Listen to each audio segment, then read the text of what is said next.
morning, Steve. Good morning. Grab a sip of that coffee. Friday morning, 8:20. You guys are gonna follow me around dreary, rainy morning. You guys are gonna follow me around for a couple hours and see how I get my day started. So let's go, hop to it. I work at a very fast pace in the morning because I got a lot of stuff to get going, pots to get on, stuff to get in the oven. So I move fast to get it all on. So right now this is all pots for pasta that are waiting to boil. But we're not gonna sit here and wait for water to boil, so off we go.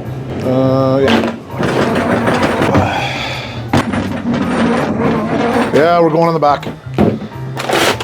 While I'm waiting for the pasta water to boil, I'm gonna get all my potatoes going, all my starches. So I'm gonna cut some fries and we're gonna get them washed off and blanched off for service.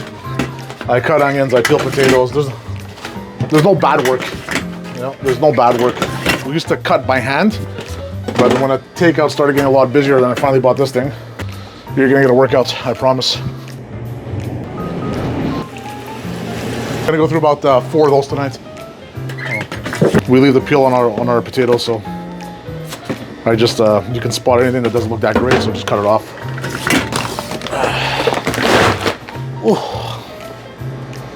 Had a dirt just sprayed me in the eye. The potato dust, dirt, whatever.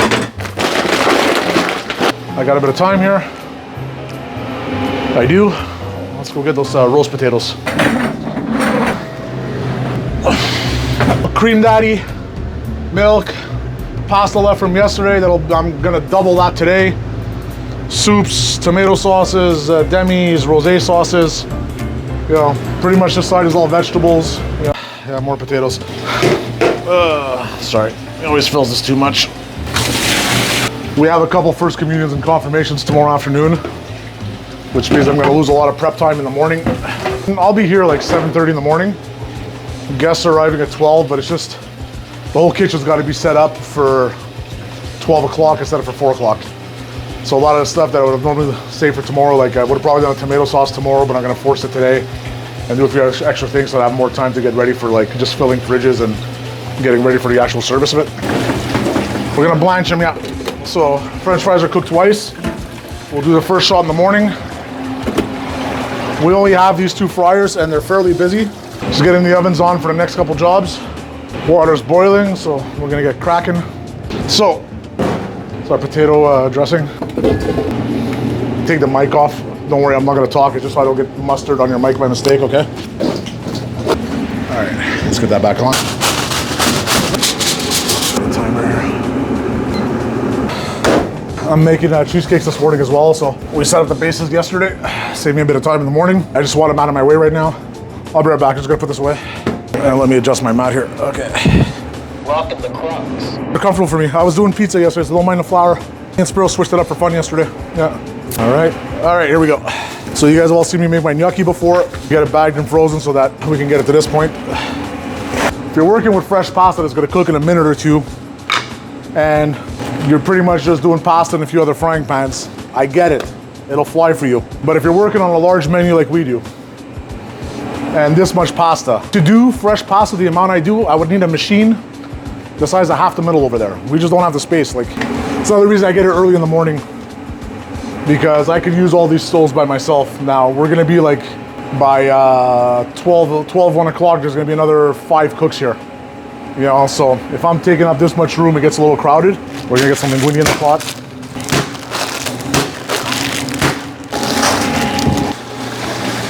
So this is how we do the pasta. Pasta goes in a strainer. This is cooling off. Linguine off. Yeah. Last of my pasta's going in now. Aliens crash into the Vivaldi parking lot. What are you gonna make them? Where do you come up with this shit? Oh, God. Microplastic sandwich with a side of canola oil. I don't know. We'll make them a pizza. Everybody likes pizza. I like to let these cool off about 15 minutes. Heat escapes so they don't keep cooking in the basket. And then I'm gonna put them away in the fridge for service. In the meantime, I'll get the second batch going. We're really gonna kick it into gear. Pasta is one of the longest things I do because I gotta stay on top of it. I can't multitask all that much. So now we're gonna get a pot of water on. I'm gonna need to melt some chocolate for my cheesecakes. So I wanna, at the same time right now, I wanna get my tomato sauce going and my cheesecakes going, and probably my crème brûlées. Tomato sauce takes the longest to cook, and then the cheesecakes. I'm trying to get out of here. I'm trying to be done as fast as I can before the rest of my cooks show up. They need the ovens, this and that, they need the stovetop, so. They already know what to do. I'll make a list, or I'll just tell them one by one. Delivery guys. Hey, just doing a little shopping. Ever wish you had a bigger fridge? Bigger fridge, bigger freezer, bigger storeroom, bigger staff room, and bigger everything. I think that's everything. This is gonna be for crème brûlées. We're gonna make 2 desserts and ice a cake. So I'm gonna throw this in the oven just to start warming the cream cheese a bit. We measure all this the day before so that I'm a little faster in the morning. We've done this recipe on, did we do a long format? Grand Marnier chocolate. That's how it just got delivered. Nice, eh? Italian tomatoes. Just give the tops of the cans a wipe there. Yeah, I forgot something, sorry. See, I'm a bit scatterbrained this morning. This is just onions and garlic, basil. Timer's going on. Let it go off, don't worry. I heard it. Gonna drive you nuts, isn't it? Part of my master plan. Normally I like to have this tomato sauce on by 9. The reality is, I have to work at a certain speed to keep up, which means I'm not gonna do everything exactly the way you guys see it in cooking school. You know, so, sorry, I know this isn't helping the sound right now, but it's tough to melt the chocolate when you don't put the pot on it. Onions, I fried up enough, so I'm just gonna get these tomatoes in. Yeah, they're all done. Tomato sauce is simmering. Well, simmering, sorry. No. We just put her on. She hasn't even started to boil yet. I said simmering. You see? This is what happens. Slip of the tongue. So we'll let this chill over here, and I guess the next move is to get the Grand Marniers in. So all this is in our video we already made, so I'm not really gonna explain too much the process. You can watch. I think it's time for some branded Vivaldi spoons. Yeah, we'll get there one day. What's the rush? All right, let's give this chocolate a first stir. Let's get started. Huh? Yeah, okay, we're good. Let's go get that cream cheese and we'll start mixing. I just gotta grab a spatula here, sorry. Yeah, I'm making you work, eh? Chocolate is ready. I'm just getting the lumps out. We're not gonna need this. Oh, here we go. Sugar. Eggs, one by one. And I was thinking to myself, you know, when we opened this restaurant, there was no social media. There was no Uber, we opened in 1998, by the way. I barely had internet at the house, barely. The iPhone was still like 10 years away, almost. I think the first iPhone came out like 2007 or something. You know, so it was a lot more different back then, opening a business, trying to get the word out. Whereas today, if you have do a decent job on your social media presence, people will know you're there fairly quick, regardless of location. Then if you have the skill and the whereabouts to keep the customers that try you for the first time, that's the tricky part. Some people get really busy right off the bat, but they don't know what they're doing. People try them once or twice, it goes rough, and people don't go back, you know, so. But I mean, it's changed so much over the years. Startup costs are a lot higher now. Risk is higher, but it's easier to get them in your restaurant for the first time, so take your pick. How'd you survive without me? No comment. 10 to 10, I'm a little behind. I'll blame you, come on, let me pass.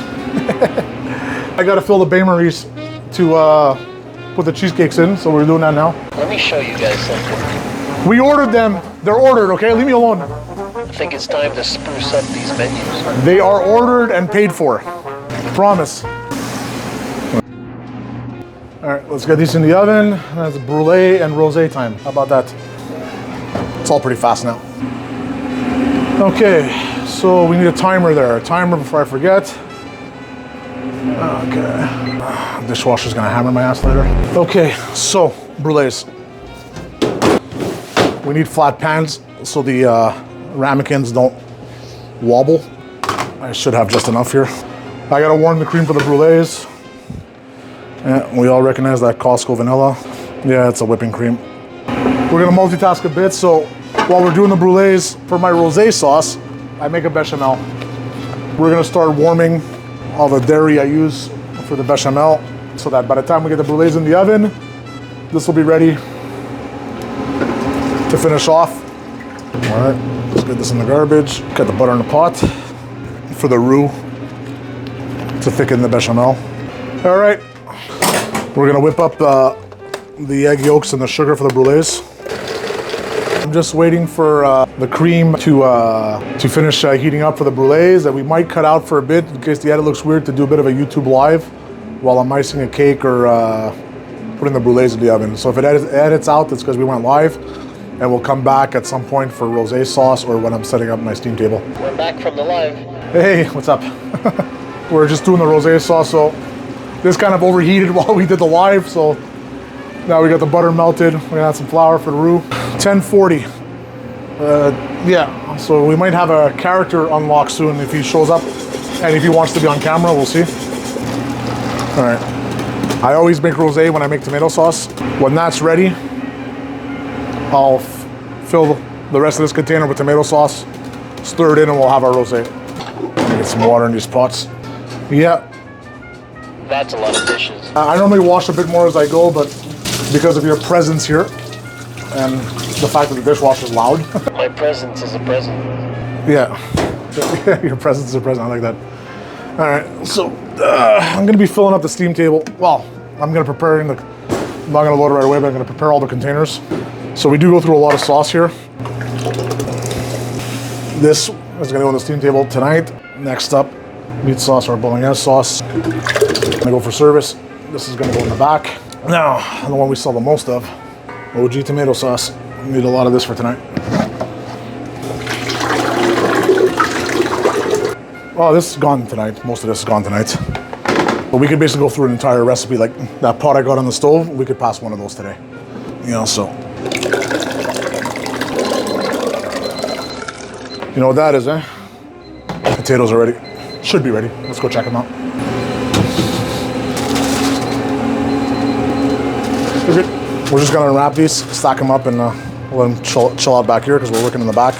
I'm gonna get some more stuff. I'll be right back. Grab whatever. Hey, so it'll be done in a few minutes. When we're done, we can start putting everything away there. Is that your poutine sauce? Poutine sauce. Jesus. You've been filming me for 6 months. You haven't learned anything yet. It's cold, you know. So, demi guys, demi glass. Say hi to Daniel. Hello. Hey Daniel. What's up? You're always the first one here, Daniel. Daniel's very early all the time. So he warned me about that when I hired him. So I hope you don't mind, I'm very early all the time. I said, no, I like all my cooks late. And that's what I said, but he keeps ignoring me, so. I'm just trying to give you guys an idea to what it looks like when we start a Friday night with minestrone. Oh, big dogs in the house. Big dogs in the house. Mr. 4 million views. He just shows up when he wants to. The guy forgets to put spinach on a spanakopita pizza and still does 1 million views on it. But I think we'll be able to wrap it up in a second. On a Friday, Saturday night, I will start the night in front with all of this, plus 2 containers this size of heavy cream, and my chicken stock. Chicken stock's here, we haven't filled it yet. All of these are the backups in the back that once I have more room in the steam table, then we start bringing them out. So there is a very good chance that we go through 80% of all this sauce on a Friday night. The guys are starting to trickle in. So what did we do today? We did the fries, which we're gonna put away. We did the pasta, which we're gonna put away. The roast potatoes we took out of the oven. We got crème brûlées in the oven. We got Grand Marnier chocolate cheesecakes in the oven. We iced the cake. We cut fry? Oh, we cut, well, no. Anyways, whatever. So, see you guys soon. Let us know if you want another one. Guys, want to check out? Yeah. All right, see ya. Vivaldi.